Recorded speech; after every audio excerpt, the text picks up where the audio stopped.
Welcome to another Mellow TV special feature. I am Shelley-Ann Hill.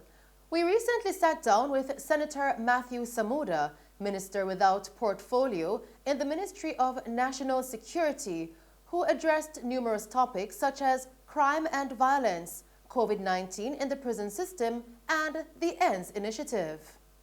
Minister Samuda, welcome to Mellow TV Evening News at 8. Thank you for having me. Mellow TV. Our pleasure. We'll get right into it. Prime Minister Andrew Holness recently announced the ENDS initiative as a solution for persons who may need goods and services during curfews and lockdowns in light of the COVID-19 pandemic. What exactly is the ENDS initiative and how does it work? So the e-commerce national delivery service as provided is really more of a solution. What we've been looking at as government and in collaboration with the PSOJ is really how do we create an environment or a situation that facilitates business continuity when you have to take particular or put in place particular restrictions to slow the spread of COVID, which we know we've had to do on and off basis, certainly to facilitate easing sometimes when the numbers start to climb. So we looked at what were the businesses that could facilitate commerce during these curfew hours and what structures were in place. And we've created a system that facilitates an application portal and a review system and a subsequent publishing of those who are approved, which we've dubbed ENDS. In essence, it allows businesses which are largely and for the most part in the quick service industry. So you hear a lot about the food service and the vendors because they're generally in the quick service industry, but not certainly not the only businesses in that space, but they tend to take prominence in this industry. We've seen a number of them in the three areas that we've run our initial pilot sign on, where persons who wish to order food and beverage and supermarketing and pharmaceuticals are able to do so outside of the curfew hours and get deliveries directly to their house. In essence, what we tried to do was to ensure that persons could connect with the businesses and services they need, while ensuring that there was very limited room for clustering, which didn't undermine what we're trying to achieve with lockdowns and with curfews in place. What would you say are the main benefits of using the app as a consumer? So, the times have varied, right? And whether it's in the week at 8 p.m.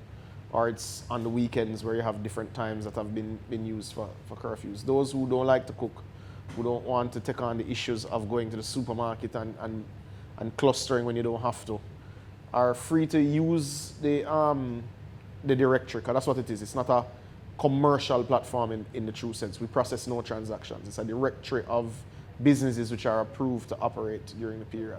So you're able to go on the website, see which businesses suit your needs.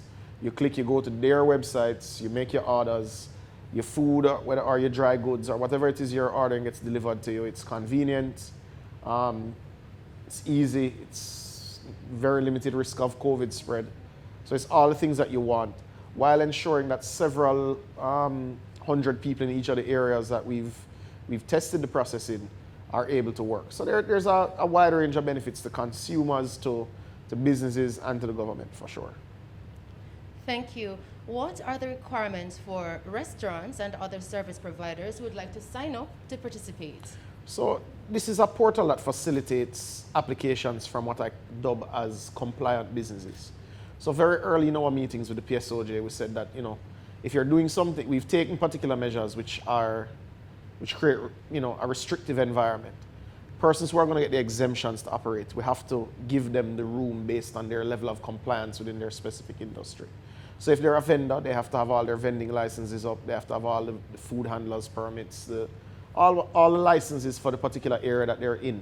Likewise, businesses, they have to make sure that all of their employees have their food handlers, that all of their permits and trade licenses are paid up. So it's a portal that facilitates businesses which are compliant and the ones that stick to the rules being able to operate. So even with your delivery providers, when they upload all of their licensing information, they have to be fully compliant with the Transport Authority and also be reviewed by the police to make sure that they're not known to be persons of concern. Thank you. Restaurants are one of the main services that come to mind Sure. when thinking about ends. Let's Right. talk about the variety of other businesses that can participate and that you'd like to have included. So we expect a number of other services to come on board very soon. We've seen the entry now of supermarkets. We've seen pharmacies come on board. We're in active discussions with RADA to start doing vegetable and fruit boxes delivered through to offset some of the oversupply that they have from some of the fallout from the lack of tourism business that we've had. We're in discussions even with places like the RGD to start doing deliveries, especially on the weekend, to reduce people coming in to get documents like your birth certificates at the RGD. Because persons would be at home, it's easy to facilitate deliveries. We're facilitating an environment where e-commerce will thrive and where a delivery economy will boom. We don't expect COVID restrictions to last forever, but we expect some of the residual benefits of creating this sort of environment to continue beyond what is dubbed ends. Indeed. And for the taxi man and the bike rider watching this interview and thinking, hey, I'd like to be a part of ends, how accessible is it to persons that would like to be a part of it? So we're building a platform and a system that's based on equity and based on inclusivity. But the point made, and the private sector has agreed, the government stakeholders have agreed, the security forces have agreed. This is a system that benefits those who are compliant. So once they're compliant and they're properly licensed and all of the appropriate licenses are up to date on their vehicles, whether taxis or bikes, they apply and they go forward. Fantastic. It certainly helps them to be plugged in with an e-commerce provider, because this system is for persons who can really conduct end-to-end transactions cashless. That's one of the things that we've been pushing with this, because when the roads are this empty, it creates different security risks. So we're not encouraging persons to be doing cash transactions in the space. It could create other security risks because the roads are so empty during lockdowns and curfew hours. Thank you so much for Sure. that. And what is the government's message overall re-ends? So, the Prime Minister has been clear from the very first case of COVID in Jamaica. The government's task is to balance lives with livelihoods. We've done better than many other countries in terms of the rate of spread. We've done better in terms of mitigating against economic collapse, which is possible, and we've seen in neighboring countries and other places. We've not had to go to the markets to borrow because we've balanced the need to reduce and tighten restrictions as per what the hospitals say. So we haven't done any full lockdowns, and we haven't done any full curfews without any exemptions. We've done the best we can to truly balance the medical issues while trying to keep the economy going as best as possible. And what ends is just another example of that. It's an example also of collaboration, because this would have been brought to us by the PSOJ, and I want to thank them publicly again for their involvement and investment into the program. But it's a type of program that Jamaicans should be proud of. It also, in many ways, drags some of the persons and personas in business kicking and screaming into the 21st century, because it forces them to engage with e-commerce providers. Whoever they want to use is not our issue, right? But it forces businesses that were not engaging in e-commerce to engage in this space, but to see the true benefits. When I talk to a pan chicken man, for instance, in Montego Bay, or one in Portmore, and they're getting up to 250, 300 orders in a night, strictly with delivery without a single drive-up customer. And this is more than they would have done in a normal Friday night. That shows them the way they can connect with a market that they would have lost otherwise. And we believe that this opportunity will remain long beyond ends. We have actually created a new industry. Well, we've given one that was very small an opportunity to flourish. The delivery economy was certainly around. There are many delivery solutions, certainly in Kingston and St. Andrew and St. James. And then there deliver men and individual businesses all throughout the country.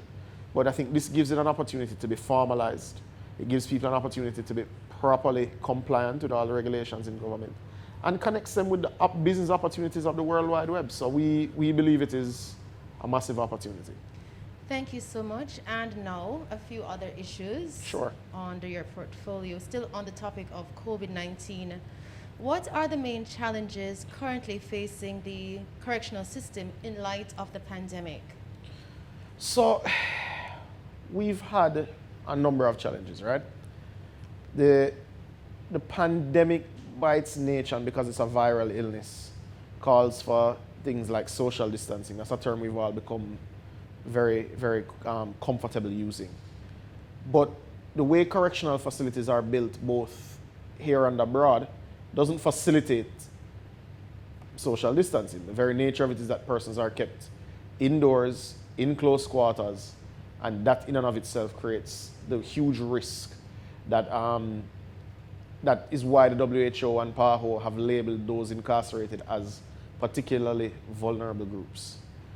It's no different in Jamaica. We've had a few outbreaks in particular spaces at different times, but I think it's important to acknowledge the work and significant effort of the team at DCS, both their medical team and their uniformed staff, as well as their civilian staff. We have had significantly less spread than other countries have in our correctional facilities. And that is because from the very beginning, even before the first case of COVID was here, we sat down as a team, we met with the Ministry of Health, we did all the research to look at what was happening elsewhere, and we put in place a plan, and we put in place additional infrastructure to support our fight. First, to try and keep COVID cases out of the correctional facilities, and then secondly, if we did have any cases, which we've had a few, that to put in place the systems and infrastructure that facilitate the separation of those cases from the rest of the population. We've done all the basics that happen in every business place, that happen in every major home.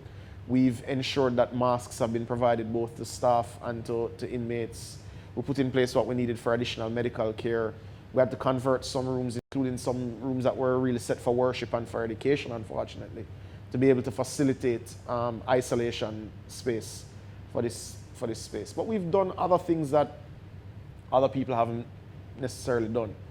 One of the tough things that we did was that we had to curtail and suspend visitation to our facilities. Now, this impacts our inmates significantly. The mental health impact of being separated from your family in that manner is unspeakable and something that I don't think we'll know the full impact of for a very long time. But it's one of the ways that we've kept COVID out of our facilities.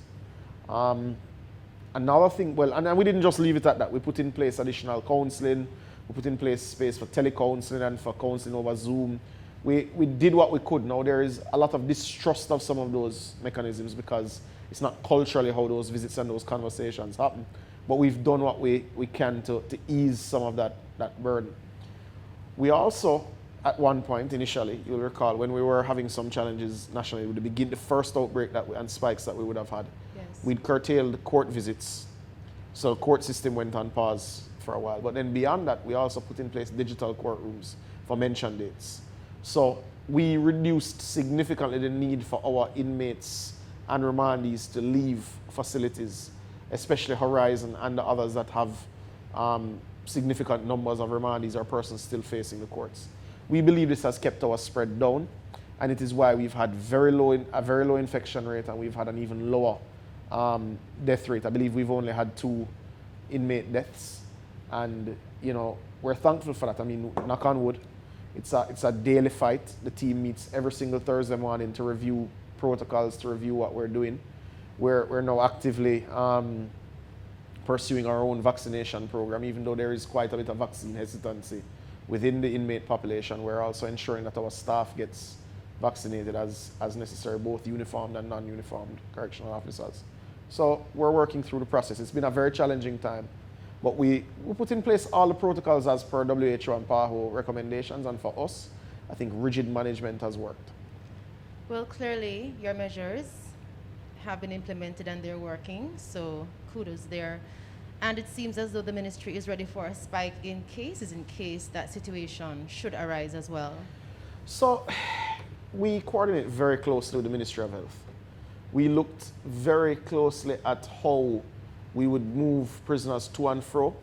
We looked at what medical care we could put in at the primary point of infection being in the facilities. So, you bought extra beds, you put in place. You make sure you have adequate stocks of the medication that you require. You did training of inmates, especially well-behaving ones, to make sure that you had additional medical orderlies. And you have very direct protocols with the public health system. So should you have a spike or should you need to bring inmates for additional medical care that you cannot provide in your facilities, there are clear procedures and allocations made of space to ensure that you're able to manage these cases in collaboration with the Ministry of Health. So I knock on wood again, and we pray to God that we don't have that sort of spike. But we've put in place what we believe we can for that situation, should it occur. Thank you so much. And still under national security, we go over to the issue of crime briefly. And what are the main challenges facing the government in tackling the issue of crime? I'll ask that question again. What are the main challenges facing the government in tackling the issue of crime? So the issue of crime is an interesting one. And every time I discuss it, I start with a particular line. As you define the crime problem, you can't help but discuss some of the statistics, because that tells you how you're performing and how you're not performing. But I'm wary of how we discuss statistics, because each statistic is a Jamaican who's been a victim of crime. Indeed. And, if you've been a victim of crime, there's nothing to say to make you feel better, because you've been one of the unfortunate few. But there are a few things that I think persons need to look at when analyzing the issue. Jamaica has had higher than normal and far too high levels of serious and violent crime for the last 30 to 40 years. However, we need to look at where we are now and whether we're heading in the right direction and whether we're not. Despite our troubled history, in 2005, you had the highest homicide rate in the world. You don't have the highest homicide rate in the world, but you still have a homicide rate which is significantly higher than you should have it. You're at 46 out of 100,000 when in 2005 you're at 56. So there is some marginal improvement over time, but certainly not enough for us to be any more comfortable as a nation. You hear terms thrown around, and it sometimes doesn't square with the reality, but it squares with how people feel. So let's look at where we are year to date. Year to date, we track 6 main categories of crime. Not to say that there are not other categories of crime, but in those 6 categories of crime, 4 are down. Your overall crime statistics year to date, as published on the JCF website weekly, show that there's a 13% decline in total crime year to date when compared with last year. And this, to be noted, is in line with declines you had last year as well, and declines the year before, and declines the year before that. You've had double-digit declines in total crime every year for the last 4 or 5 years. Persons say, but I don't feel like that. And you say, well, why is that? And the fact is we still have, even with those declines, you still have far too many incidents in each of those categories. Now, we can take out and break it down first, just so that people understand. Acquisitory crime, in terms of how we generally track it, is in 3 subcategories. It's larceny, robbery, and break-ins. Each of those categories have been down every year since 2016. If you were to compare a 4-year block from 2012 to 2015 over 2016 to 2019, across those 3 categories, you're down almost 50% if you're to amalgamate the total statistics. And that's on the back of some of the things you've done, like investing in Jamaica Eye, like investing in your forensics capacity and your fingerprint capacity, like strengthening the investigative capacity of the force, like investing in your quick response teams with additional bikes and that sort of thing. And your investigative bodies as well. Absolutely. So your acquisitory crimes are going in the direction you want them to. They're still higher than you should be comfortable with, and we have to redouble our efforts and not be complacent in terms of any gains that have been made there. But they're down significantly. What you find is that because persons share incidents of crime in a different way than they used to 10 years ago, it feels worse. So if a lady's handbag is stolen in a parking lot, oh my God, crime is out of control, because it's in your face, you're seeing it, you're feeling it. And I can't tell people not to feel it, because when I see it, I get anxious. It's on social media. It is, and you see it everywhere when it happens. However, the statistics don't support that crime is up or that acquisitory crime is up. There is, however, a massive challenge with gang violence, largely committed with the gun. Now, that comes under what we call serious and violent crimes. which is broken into 4 categories: aggravated assault, rape, shootings with intent, and murder. The 2 first categories, sometimes people say, I don't feel like that. I say, well, that's what it is though. I understand feelings, and we have to do a lot more to communicate with the public so that they understand where we're having successes and where we're having failures, because it's a mixed bag, right? You have some successes and you have some failures, and the failures hurt the public more than you want to have happen. But if you look at the successes, your aggravated assault numbers are way down, and that's on the back of significant community intervention done, not just with the police, but in a number of spaces. Your rape numbers are also down significantly, and persons say, well, they're not reporting it. I say, well, there's never been a situation in any country where all rapes are reported. And there's nothing now to suggest that you would have less reported rapes or gender-based violence or any attacks than you would have had before, because the police have put in not just new protocols in terms of how you handle persons who come to report crime, but we've also put in place infrastructure. In the almost 90 police stations which have been totally renovated, they all, or for the most part, have separate interview rooms that when a woman or anybody who's been a victim of crime comes to be interviewed, they're not sitting in the lobby giving their story while the person they may be accusing is sitting beside them. That's a major thing that's supposed to make more people want to come forward, because you're making it a little more comfortable. Now, there's studies to be done that really have to verify that, but there's nothing that suggests to me that less people are reporting crime. Now, so persons would say, well, why would something like rape be done? Well, that's an example of continuity between opposition and government. The opposition passed a law, I believe it was in the latter part of 2014 or early 2015, on, which is commonly referred to as the DNA legislation. That legislation gave way for us to make the investment in the DNA laboratory. Yes. I believe we invested just over 600 million in the DNA lab. And now we have one of the most advanced DNA labs in the region. Even to some of our, compared to neighbors, north, south, and east, we have a very, very good facility, and we have technical people that are making their names both locally and abroad as they comment on cases. Now, why this is important is that what you've stopped is significant cases where persons don't get a chance to become serial rapists in the way that they could have in the past. Because the DNA legislation is allowing us, and the lab is allowing us to catch people earlier and to ensure that when they go before the courts, they're convicted because the evidence is strong. So that shows that when investments are made on the back of strong laws, you can have success. You've had the investments made to deal with acquisitory crimes. You've made organizational changes.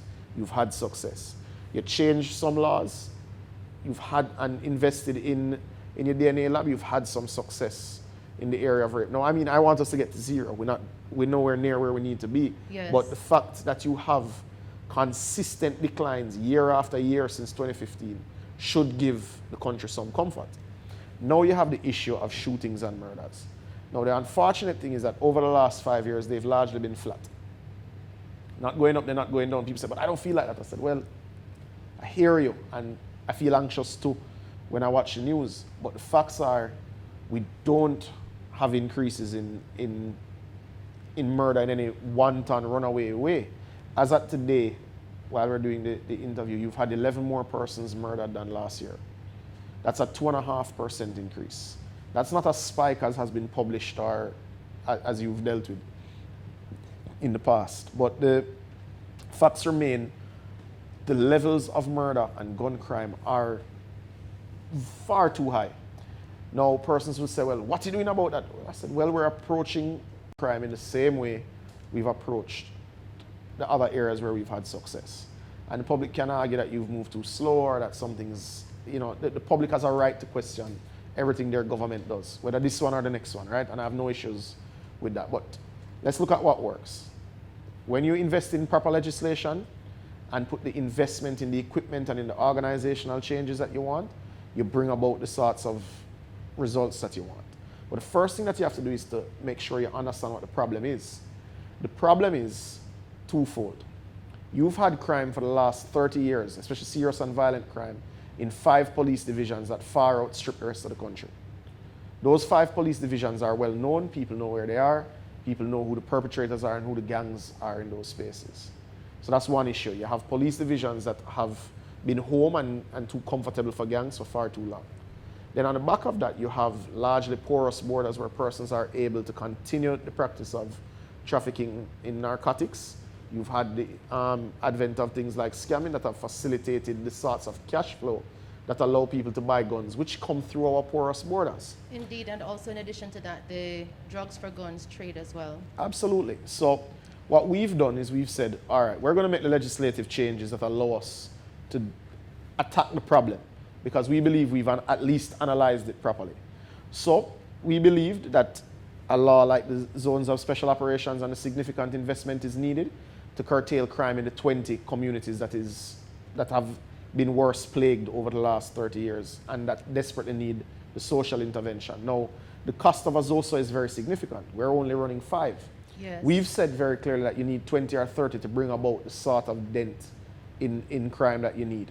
Yes. We've also ensured that the anti-gang legislation is amended to become fit for purpose and to make it easier to prosecute gangs and to make the crime of being in a gang actually something that you can prosecute someone for, rather than waiting on them to actually commit a shooting or commit a murder. Criminal intent then becomes a crime. Now, that has benefited us. Right now you have a case that I believe is set to start in September, which is against 50 members of the Klansman gang. That's one of the largest gang trials in the world. So we are attacking gangs. So gangs are the problem. Then you say the other issue now is the access to guns. Well, you say, well, you know, the ministry has put a lot of money into crime. Where's the results?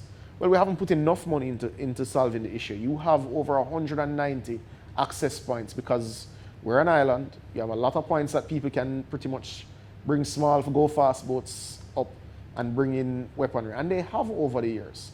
So we've started the process of investing significantly in our border security. We're investing in all of the modern technology and all of the equipment that is required, whether it's planes, boats, radar, things that you can mention as well. So we're investing in our border security. But we've also said, well, look, we need to go further. We need an independent security force that will go after the larger players that fund and organize crime. We are the ones that passed the legislation that made MOCA independent. And MOCA, as at April 1, is now independent and free of any political intervention to go after all of the big players in crime. That's one such change. We've also said, fine, you know what? We're going to go at the guns. We're going to significantly go after and increase the implications of being found with a gun. You don't need a gun if you're not planning to kill someone. So we're going to go after those who intend on being merchants of death and either holding guns for people, trafficking in guns, or being found with guns. We're going to go after them. So that legislation is to come this financial year. So we're making the legislative changes that we need. But on the back of that, we're also making the investments that we need to make. So we know that we're on the right path, right? What concerns me is that the fallout in the economic activity because of COVID could undermine our investment program. Crime isn't static, right? The issues we face are impacted by, issues in our neighboring countries. It's impacted by the influence of the fact that we have a population that goes and comes, that's influenced by other populations. So we have to invest ahead of the investments that criminal networks are making. And, one would worry that with the economic fallout, will you be able to keep pace? Yes. But I am sure we're on the right path. We just need to stick to it, and we need to make sure that our investment program keeps pace, or rather outpaces those who would seek to the Jamaicans' harm. And remains proactive as opposed to just being reactive, indeed. And I think we've been rather proactive, and I think anyone who's been watching the JCF in recent times, you have crimes, right? I mean, but persons are getting apprehended and prosecuted and charged within days. And that's what you want from a police force. You want them to guarantee certain justice. So that when you can't stop people from doing crime, but you can guarantee that they will be apprehended and they will be charged. Thank you. And of course, let's go to the issue of the young men, even teenagers, being among the highest number of persons that engage in criminal activities. What is being done in terms of socio-economic intervention and mentorship programs? So, the issue with social intervention has been how disjointed it has been. I don't know if as a total, Jamaica has underinvested in social investment. We just haven't done it in a cohesive manner. We're actively working to bring that cohesion that we believe is desperately necessary. The Citizen Security Plan Secretariat is bringing a all of government approach to how we look at these communities that desperately need the interventions. These are the communities where, are ripe for the picking for gangs, and we need to intervene in these in a particular structured manner. Zosa is a good example of what you need. Zosa is more of a social intervention than a crime fighting strategy. It brings all the stakeholders to one space to do the baseline assessments and to ensure that the metrics you need to change are changed, and they include everything. Where are your children enrolled in school? Do they have birth certificates? What's the rate of inoculation? What's the quality of the housing? What's the access to water? All the basics that communities need to be a part of society. Because if you leave them without these things, then they become prey to gangs. So the truth is we've moved too slow as a nation with social intervention. And we haven't coordinated it in the way that we need to, but we believe we're correcting that now. And we are hoping and expecting that social intervention and social investment will bring about the societal changes we need over the next decade. Thank you so much. I promise 2 questions left. Sure. Still on ZOSOs, persons have called for other measures in addition to ZOSOs. What do you say to persons who would like to see additional initiatives from the government? So, we don't analyze the problems well, and I think we allow some voices to obfuscate the facts. And sometimes we couple the discussion of SOEs with ZOSOs in a most unfortunate way, right? Where we've used SOEs in the areas that they're used, while they're used, you have precipitous fall in violent crime. It's just not, it's no debate, right? Where you've used ZOSOs in your Mount Salem's, in Greenwich Farm, you've had precipitous fall in crime. We have a fiscal issue in terms of being able to implement these measures on a wide enough scale, and the country also doesn't have the appetite for the strength of some of these measures. But the government hasn't sat back and said, well, we're going to ease back. We've said, all right, well, we're going to continue with our CCTV program, which is already bearing fruit. We're going to modernize the justice system to ensure that persons aren't on bail for 7 years, committing crime after crime, waiting on one trial. So we're moving that speed significantly up. We're going to invest in the investigative capacity. So we've done that with the DNA lab, with the ballistics lab, with our fingerprint capacity, with the investigative capacity of our officers. We're going to hire lawyers for the police force to make sure that the cases are put together in a particular way. We're going to invest in our correctional services to ensure that we're actually doing rehabilitation and not just housing criminals. We've said, well, we're going to also do our duty and put in place good policy and good legislation. So we've made MOCA independent. We even said we're carrying the Firearms Act to Parliament. We've strengthened the Anti-Gang Act already. We're saying we will break the back of these things. These are all measures that we're taking. The public needs not look further than the investment that we've made in the police force. We've done renovations, and I think just under 100 police stations. And the other 80 or so that need renovations are being scoped for the work that is needed now. I mean, the investment in their communication capacity and their mobility is visible. Everywhere you turn, you see police cars, certainly in all of your major towns and cities across the island. So we're increasing the presence, we're increasing the mobility of the force, we're increasing their investigative capacity. But we left the problem to fester too long as a country. And you can't flick a switch and turn off 30 years of disaster. We're going to have to be very systematic and strategic with our investment, and we're going to have to stay the course. We can't derail the course and the focus on the investment in the capacity of our security forces, or we will not get the results that we seek. Look, the government of Jamaica abhors and rejects any act of violence against any citizen of this country, but not least of all acts of violence against our women and our children. It's abhorrent, and we're going to invest, we're going to put in place the policies, and we're going to do what we need to do to protect our women and children. There's no long-winded way to say it. So despite the fact that the statistics don't point to any wave or any increases in the way that it's portrayed at the moment, we find that any single incident is too much. And we are putting in place the systems. I mean, just today the police commissioner issued a statement speaking to the 5 areas that we're going to build centers for gender-based violence to be reported specifically in that space. We've strengthened the capacity of CISOCA to, investigate certain sexual crimes against children. We're working around the clock to protect all citizens. And we take our responsibility, especially to the women and children and elderly in this country, very, very seriously. And there is a sexual offenders registry as well. Correct. Indeed. And a parting message from the government in terms of national security overall? So, it's going to take all of us. No minister, no government can do it without citizen participation. We encourage all citizens to participate in the neighborhood watch groups, to function as mentors for young people, to reach out to the schools in their area, make sure they're performing and we're not leaving children behind. And first and foremost, to use a tried and proven system, which is the Crime Stop system, and tell what you know. If we have the information, we will act and we will do what we can to protect our citizens. So encourage Jamaicans to continue to support us in the fight against crime. And together we will get this right, and together we will bring crime rates down further, and we will break the back of gang crime, which leads to murder. Thank you so very much for joining us. Thank you for having me. A pleasure indeed. Sure. There you have it. That was an extended and comprehensive discussion with Senator Matthew Samuda, Minister without Portfolio in the Ministry of National Security. Thanks for watching.